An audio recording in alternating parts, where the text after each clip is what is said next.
My time with Agents of Mayhem is best summed up by an in-game quirk that still nags at me even after almost 30 hours of playtime. When calling in your smart-talking, AI-controlled supercar, you can stand in a designated zone and perform a flashy leap into the driver's seat.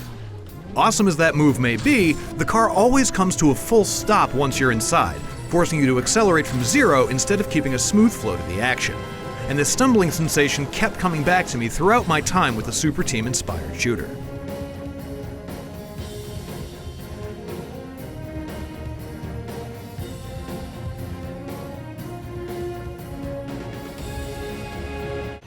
Agents of Mayhem fully commits to its TV action roots, complete with some catchy theme music, animated cutscenes, and knowing is half the battle-esque life lessons between loading screens.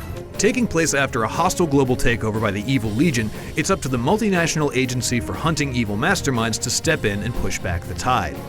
In this world, Seoul, South Korea became Earth's hub of technology, and it's refreshing to see a modern open world that isn't a Western city. It's unfortunate then that such a colorful and diverse setting and its citizens are never really treated as more than just window dressing. NPCs are little more than extra debris in a fight, and while there's technically a lot of stuff to do around Seoul, that's all most of these activities felt like. Stuff. Aside from stopping one of Legion's occasional doomsday devices, I never felt any real purpose behind these activities beyond adding another point to the in-game map. There's a similar monotony throughout the main campaign as well. Of the villains for each episode, only a couple were particularly compelling, and it didn't help that while they each had their own unique theme and evil plan, all their plots boiled down to throwing wave after wave of the same 7 or 8 henchmen at me until they ran out of bodies, followed by a fairly predictable boss battle. To boot, I feel like I spent a lot of time in the same copy-pasted and slightly rearranged underground bunkers that serve as Legion's bases. Their basic design template is interesting, and both the art style and the architecture work well with the cartoony theme, but running through the same steel hallways over and over again got old after a while. Thankfully, there's a lot of fun to be had while battling this endless supply of helmeted bad guys, and the moment-to-moment gunplay is as stylish as it is satisfying. Agents of Mayhem's arcadey run-and-gun action, coupled with its core agent-swapping mechanic and the varied enemy tactics, made combat frantic and fun enough that I almost didn't mind the fact that I was essentially battling the same group of bad guys for hours on end.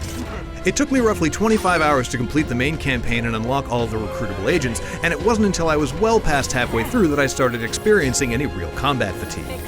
Combined with the litany of unlockable skills, gear, weapons, and abilities that the agents bring to the table, which gives even the most meticulous strategist a ton of options, there's a lot of enjoyment to be found in figuring out how all the characters fit into your arsenal.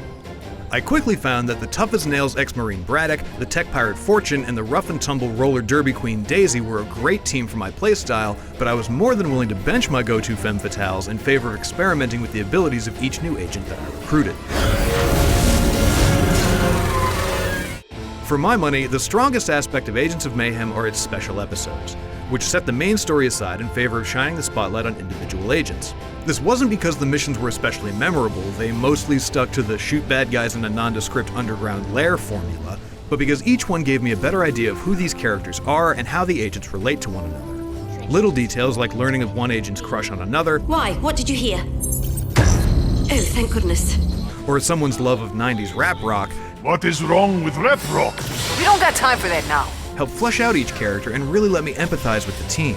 These moments were especially appreciated because while I usually enjoy Volition's wacky sense of humor, a lot of scripted moments fell flat for me.